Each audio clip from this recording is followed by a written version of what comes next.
Hello everyone, welcome back to means world. ಇವತ್ತೊಂದು ಹೊಸ vlog ಜೊತೆ ಬಂದಿದ್ದೀನಿ. ಏನಪ್ಪ ಸ್ಪೆಷಲ್ಲು ಅಂತ ಹೇಳಿದರೆ, ನಮ್ಮ ಫ್ಯಾಮಿಲಿಯಲ್ಲಿ ಒಂದು ಪುಟಾಣಿ ಕಂದನ ಬರ್ತ್ಡೇ ಇದೆ. ಮೊದಲನೇ ಬರ್ತ್ಡೇ ಇನ್ವೈಟ್ ಮಾಡಿದರು. ಅದಕ್ಕೆ ನಾನು ನಮ್ಮನೆಯವರು ಹೋಗಿದ್ವಿ.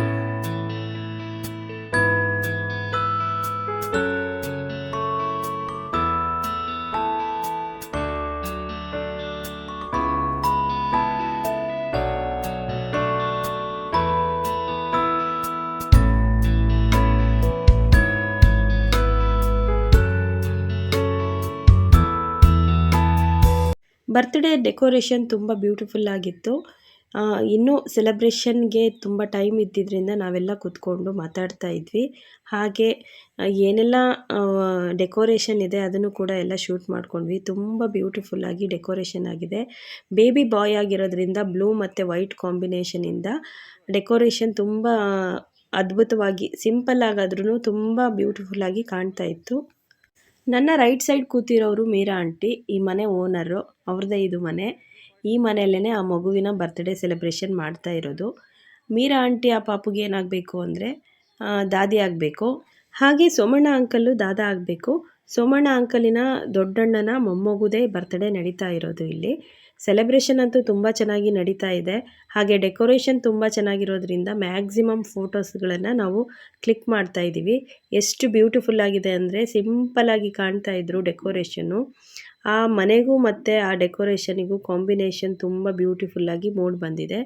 ವೈಟು, ಬ್ಲೂ, ಹಾಗೆ ಎಲ್ಲರೂ ಕಲರ್ಫುಲ್ಲಾಗಿ ಡ್ರೆಸ್ ಅಪ್ ಆಗಿದ್ದಾರೆ. ತುಂಬ ಸೊಗಸಾಗಿ ಕಾಣ್ತಾ ಇತ್ತು. ಇಲ್ಲಿ ನೋಡಿ, ಭೂಮಿ, ಮೀರಾ ಆಂಟಿಯವರ ಮಗಳು ಮತ್ತು ಕುಮಾರ ಇವರು ಡೆಕೋರೇಷನ್ ಎಲ್ಲ ಹೇಗೆ ಅರೇಂಜ್ ಮಾಡ್ತಾ ಇದ್ದಾರೆ. ಈಗ ಮಗು ಬಂದೇ ಬಿಟ್ಟಿದೆ. ಮಗುದು ಫೋಟೋಸ್ ಎಲ್ಲ ತಗೊಳ್ತಾ ಇದ್ದಾರೆ. ಹಾಗೆ ಇನ್ನೇನು ಕೇಕ್ ಕಟಿಂಗ್ ಟೈಮ್ ಸ್ಟಾರ್ಟ್ ಆಗುತ್ತೆ.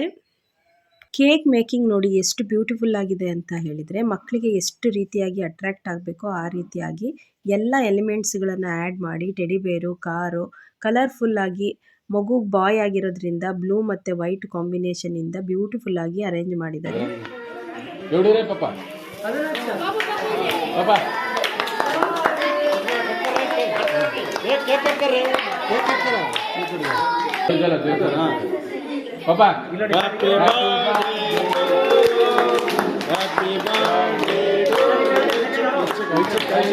ಮಗುನ ಇಟ್ಕೊಂಡು ಪೇರೆಂಟ್ಸು ಕೇಕ್ ಕಟ್ ಮಾಡ್ತಾ ಇದ್ದಾರೆ. ಎಲ್ಲರೂ ಕೂಡ ಬ್ಲೆಸ್ಸಿಂಗ್ಸ್ ಕೊಡ್ತಾ ಇದ್ದಾರೆ, ವಿಶ್ ಮಾಡ್ತಾ ಇದ್ದಾರೆ.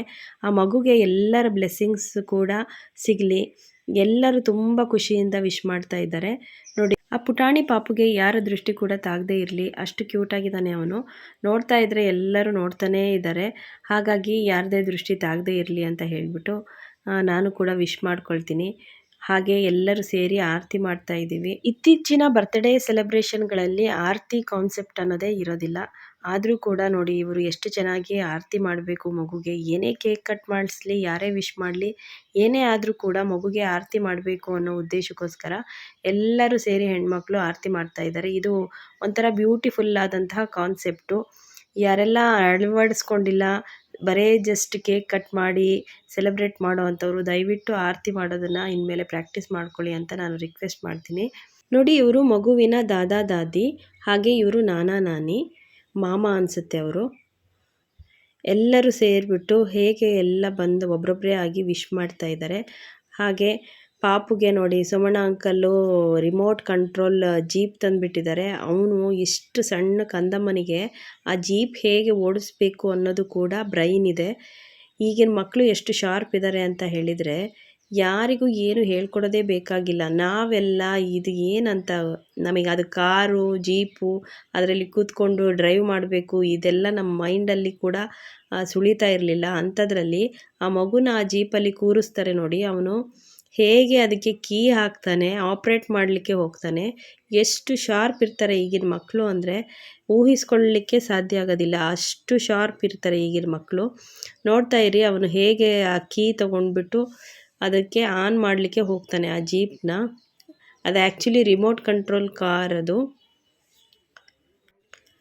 ಎಲ್ಲರೂ ಎಷ್ಟು ಖುಷಿ ಪಡ್ತಾ ಇದ್ದಾರೆ ಆ ಮಗುಗೆ ಅದರಲ್ಲಿ ಕೂರಿಸ್ಬಿಟ್ಟು ಅಂದರೆ. ಇದು ಸೋಮಣ್ಣ ಅಂಕಲ್ ಅವರ ಗಿಫ್ಟು. ತುಂಬ ಬ್ಯೂಟಿಫುಲ್ ಆಗಿದೆ. ಮಕ್ಕಳಿಗೆ ಏನು ಬೇಕು ಹೇಳಿ, ನಾವು ಏನೆಲ್ಲ ಕೊಡ್ಬೋದು ಆದರೆ ಮಕ್ಕಳಿಗೆ ಇಂಟ್ರೆಸ್ಟ್ ಆಗಿರೋದು ಅಂದ್ರೇ ಕಾರು, ಜೀಪು, ಇದರಲ್ಲೂ ಗಂಡು ಮಕ್ಕಳಿಗೆ ನೋಡಿ ನೋಡಿ ಅಲ್ಲಿ ಹೇಗೆ ಕೀ ಹಾಕ್ತಾ ಇದ್ದಾನೆ, ಅದನ್ನು ನೋಡಿ ಎಲ್ಲರೂ ಖುಷಿ ಪಡ್ತಾ ಇದ್ದಾರೆ. ಇಷ್ಟು ಪುಟಾಣಿ ಕಂದಮ್ಮನಿಗೆ ಅಷ್ಟೆಲ್ಲ ಶಾರ್ಪ್ ಮೈಂಡ್ ಇದೆ ಅಲ್ಲ ಅಂತ ಹೇಳಿ.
ಕೇಕ್ ಕಟ್ಟಿಂಗ್ ಆದಮೇಲೆ ಹಾಗೆ ಫೋಟೋ ಸೆಷನ್ ಎಲ್ಲ ಮುಗಿದ ಮೇಲೆ ಬಂದಿರೋಂತಹ ಗೆಸ್ಟ್ಗಳಿಗೆ ಎಲ್ಲ ಕೇಕ್ನ ಡಿಸ್ಟ್ರಿಬ್ಯೂಟ್ ಮಾಡಬೇಕಲ್ವ, ಮಗುವಿನ ಬರ್ತ್ಡೇದು ಸಿಹಿ ಹಂಚಬೇಕಲ್ವ. ಹಾಗಾಗಿ ಚಿಪ್ಸು ಮತ್ತು ಮಿಕ್ಸ್ಚರು ಪ್ಲೇಟಲ್ಲಿ ಎಲ್ಲ ಅರೇಂಜ್ ಮಾಡ್ತಾ ಇದ್ದೀವಿ. ಇನ್ನೇನು ಫೋಟೋಸ್ ತಗೊಳ್ಳೋರು ತಗೊಳ್ತಾ ಇದ್ದಾರೆ. ಎಲ್ಲರದ್ದು ಕೇಕ್ ಜೊತೆ ಫೋಟೋಸ್ ಬೇಕಲ್ವ, ಅದಕ್ಕೋಸ್ಕರ ಫೋಟೋಸ್ನ ಶೂಟ್ ಮಾಡ್ತಾ ಇದ್ದಾರೆ. ಅಷ್ಟರಲ್ಲಿ ಕೇಕ್ ಬರುತ್ತೆ, ಅದನ್ನು ಸ್ಮಾಲ್ ಪೀಸಾಗಿ ಎಲ್ಲರಿಗೂ ಕಟ್ ಮಾಡಿ ಈವನ್ ಆಗಿ ಡಿಸ್ಟ್ರಿಬ್ಯೂಟ್ ಮಾಡಬೇಕು. ಹಾಗೆ ನೋಡಿ, ನಾನು ಮನೆದು ಕೂಡ ಹೋಮ್ ಟೂರ್ ಮಾಡ್ತೀನಿ ಅಂತ ಹೇಳಿದ್ದೆ. ಇದು ಸ್ಟೇರ್ ಕೇಸ್ ಮೇಲೆ ಹೋದರೆ ಆಂಟಿಯವ್ರ ಮನೆ ಎಷ್ಟು ಬ್ಯೂಟಿಫುಲ್ ಆಗಿದೆ. ಡೂಪ್ಲೆಕ್ಸ್ ಹೌಸ್ ಇದು. ಮೇಲೆ ಶ್ಯಾಂಡಲಿಂಗ್ ಲೈಟ್ ನೋಡಿ ಎಷ್ಟು ಬ್ಯೂಟಿಫುಲ್ ಆಗಿದೆ. ಹಾಗೆ ಇನ್ನೊಂದು ಶ್ಯಾಂಡಲಿಂಗ್ ಲೈಟ್ ಕೂಡ, ನನಗೆ ಈ ಲೈಟ್ ತುಂಬ ಇಷ್ಟ ಆಯಿತು. ಏನೋ ಯುನೀಕ್ ಆಗಿ ಇದೆ ಇದು ನೋಡಿ. ಹಾಗೆ ಹ್ಯಾಂಗಿಂಗ್ ಲೈಟು ತುಂಬ ಚೆನ್ನಾಗಿದೆ. ಮೇಲಿಂದ ವ್ಯೂ ನೋಡಿ ಎಷ್ಟು ಚೆನ್ನಾಗಿದೆ. ಎಲ್ಲರೂ ಎಷ್ಟು ಚೆನ್ನಾಗಿ ಫೋಕಸ್ ಆಗ್ತಾ ಇದ್ದಾರೆ. ಬ್ಯೂಟಿಫುಲ್ ಆಗಿದೆ. ಹೌಸ್ ಕೂಡ ಹಾಗೆ ಇದೆ. ಮನೆ ಅಷ್ಟು ದೊಡ್ಡದಾಗಿರೋದ್ರಿಂದ ಯಾವುದೇ ಫಂಕ್ಷನ್ ಮಾಡಲಿಕ್ಕೂ ಕೂಡ ತುಂಬ ಅನುಕೂಲ ಆಗುತ್ತೆ. ಮೇಲೊಂದಿಷ್ಟು ಜನ ಕೂತ್ಕೋಬೋದು, ಕೆಳಗೊಂದಿಷ್ಟು ಜನ ಕೂತ್ಕೋಬೋದು. ವಿಶಾಲವಾಗಿರೋದ್ರಿಂದ ಯಾರು ಎಲ್ಲಿ ಬೇಕಾದರೂ ಕೂತ್ಕೊಂಡು ಮ್ಯಾನೇಜ್ ಆಗೋ ರೀತಿಯಲ್ಲಿ ಹೌಸ್ ತುಂಬ ಬ್ಯೂಟಿಫುಲ್ ಆಗಿದೆ ನೋಡಿ. ಹಾಗೆ ಮೇಲಿಂದ ಕೆಳಗಡೆ ಬರ್ತಾ ಇದ್ದರೆ ವ್ಯೂಸ್ ಹೇಗಿದೆ ನೋಡಿ ಅಲ್ಲಿ. ಅಷ್ಟರಲ್ಲಿ ಕೇಕ್ ಬಂತು. ಕೇಕ್ ಎಲ್ಲ ಪೀಸಸ್ ಆಗಿ ಕಟ್ ಮಾಡಿಬಿಟ್ಟು ಎಲ್ಲರಿಗೂ ಡಿಸ್ಟ್ರಿಬ್ಯೂಟ್ ಮಾಡ್ತಾ ಇದ್ವಿ. ಕೇಕು ನೋಡಲಿಕ್ಕೆ ಅಷ್ಟೇ ಅಲ್ಲ, ತುಂಬ ಟೇಸ್ಟಿಯಾಗಿ ಕೂಡ ಇತ್ತು. ಒಳ್ಳೆ ಕೇಕ್ ಮಾಡಿಕೊಟ್ಟಿದ್ದಾರೆ. ಬರ್ತ್ಡೇ ಬಾಯ್ ಇಶಿಕ್ ಕೇಕ್ ಕಟ್ ಮಾಡಿದ್ನೋ ಬಿಟ್ನೋ, ನಾನಂತೂ ಕೇಕ್ನ ಬ್ಯೂಟಿಫುಲ್ಲಾಗಿ ಕಟ್ ಮಾಡ್ತಾ ಇದ್ದೀನಿ. ಈವನ್ ಆಗಿ ಎಲ್ಲರಿಗೂ ಕಟ್ ಮಾಡಿ ಕೊಡ್ತಾ ಇದ್ದೀನಿ. ಹಾಗೆ ದೀಪ ಎಲ್ಲರಿಗೂ ಶೇರ್ ಮಾಡ್ತಾ ಇದ್ದಾಳೆ, ಸರ್ವ್ ಮಾಡ್ತಾ ಇದ್ದಾಳೆ. ಇಲ್ಲಿ ನೋಡಿ, ಇಶಿಕು ಹಾಗೆ ಅವ್ರ ಅಮ್ಮಂದು ಫೋಟೋಶೂಟ್ ನಡೀತಾ ಇದೆ. ಇಶಿಕ್ ಎಷ್ಟು ಕ್ಯೂಟ್ ಆಗಿದ್ದಾನೆ ಅಂತ ಅಂದರೆ ಎಲ್ಲರೂ ಕೂಡ ಫೋಟೋಸ್ ತಕ್ಕೊಳ್ಳೋದೆ. ಎಷ್ಟು ದೃಷ್ಟಿ ಆಗಿದೆಯೋ ಪಾಪ ಅವನಿಗೆ. ಹಾಗೆ ನೋಡಿ, ಕಾರ್ನರಲ್ಲಿ ಒಂದು ಮುದ್ದು ಕೃಷ್ಣ ಇತ್ತು, ಅದನ್ನು ಕೂಡ ಶೂಟ್ ಮಾಡ್ಕೊಂಡ್ವಿ. ಇನ್ನೇನು ಎಲ್ಲರೂ ಊಟ ಮಾಡೋ ಟೈಮ್ ಆಯಿತು. ಸುಮಾರು ಹೊತ್ತಾಯಿತು. ಭಾಳ ಫೋಟೋಸ್ ತಕ್ಕೊಂಡ್ವಿ, ಸುಮಾರು ಎಂಜಾಯ್ ಮಾಡಿದ್ವಿ. ಹಾಗೆ ಇನ್ನು ಊಟದ ಟೈಮ್ ಆಯಿತು ಅಂತ ಎಲ್ಲ ಅರೇಂಜ್ಮೆಂಟ್ ನಡೀತಾ ಇದೆ ಹೊರಗಡೆ. ಇವರೇ ನೋಡಿ ಸೋಮಣ್ಣ ಅಂಕಲ್ಲು. ಮಕ್ಕಳಂದರೆ ತುಂಬ ಆಸೆ ಮಾಡ್ತಾರೆ. ಆ ಮಕ್ಕಳು ಏನು ಕೇಳಿದ್ರು ಇಲ್ಲ ಅಂತ ಹೇಳೋದೇ ಇಲ್ಲ. ಹೊರಗಡೆ ಎಲ್ಲ ಊಟದ್ದಕ್ಕೆ ಅರೇಂಜ್ಮೆಂಟ್ ನಡೀತಾ ಇದೆ. ಏನೆಲ್ಲ ಅರೇಂಜ್ಮೆಂಟ್ಸ್ ನಡೀತಾ ಇದೆ ಅಂತ ಎಲ್ಲ ನೋಡ್ತಾ ಇದ್ದಾರೆ. ಆಂಟಿ ಕೂಡ ಬಂದರು. ಒಂದು ಬ್ಯೂಟಿಫುಲ್ ಆದಂತಹ ಸಂಜೆ ಅಂತ ಹೇಳ್ಬೋದು. ಒಂದು ಬರ್ತ್ಡೇ ಪಾರ್ಟಿ ನಡೀತು ಅಂತ ಎಷ್ಟೆಲ್ಲ ಜನ ಸೇರಿದ್ರು. ಎಲ್ಲರೂ ಖುಷಿಯಾಗಿ ಬರ್ತ್ಡೇನ ಸೆಲೆಬ್ರೇಟ್ ಮಾಡಿದರು. ಹಾಗೆ ಒಂದು ಒಳ್ಳೆ ಊಟ ಕೂಡ ಇತ್ತು. ಇವರು ಸೋಮಣ್ಣ ಅಂಕಲಿನ ಮಕ್ಕಳು ಭೂಮಿ, ಹಾಗೆ ರಾಕೇಶ. ಕುಮಾರ ಕೂಡ ಇದ್ದಾನೆ, ಅವನು ಒಳಗಡೆ ಇರಬೇಕು. ದಾವಣಗೆರೆ ಸ್ಪೆಷಲ್ ಅಂದ್ರೇ ಹೋಳಿಗೆ. ಹೋಳಿಗೆ ಬಿಸಿ ಬಿಸಿಯಾಗಿತ್ತು. ತುಪ್ಪ, ಹಾಗೆ ಬಿಳಿ ಹೋಳಿಗೆ, ಗ್ರೇವಿ, ಗೀ ರೈಸು, ಕುರ್ಮಾ, ಹಾಗೆ ಆಂಬೊಡೆ, ಅನ್ನ ಸಾರು, ಪ್ರತಿಯೊಂದು ಮೊಸರು, ಮಜ್ಜಿಗೆ ಎಲ್ಲ ವ್ಯವಸ್ಥಿತವಾಗಿ ಇತ್ತು. ಯಾರಿಗೆಲ್ಲ ಈ ವಿಡಿಯೋ ಇಷ್ಟ ಆಯಿತು ಲೈಕ್ ಮಾಡಿ, ಶೇರ್ ಮಾಡಿ, ಕಮೆಂಟ್ ಮಾಡಿ, ಸಬ್ಸ್ಕ್ರೈಬ್ ಮಾಡೋದು ಮರಿಬೇಡಿ. ನಿಮಗೆಲ್ಲ ಈ ವಿಡಿಯೋ ಇಷ್ಟ ಆಗಿದೆ ಅಂತ ನಾನು ಭಾವಿಸ್ತೀನಿ. Thank you so much. ಮತ್ತೊಂದು ವಿಡಿಯೋ ಜೊತೆ ಸಿಗ್ತೀನಿ. Bye bye, take care.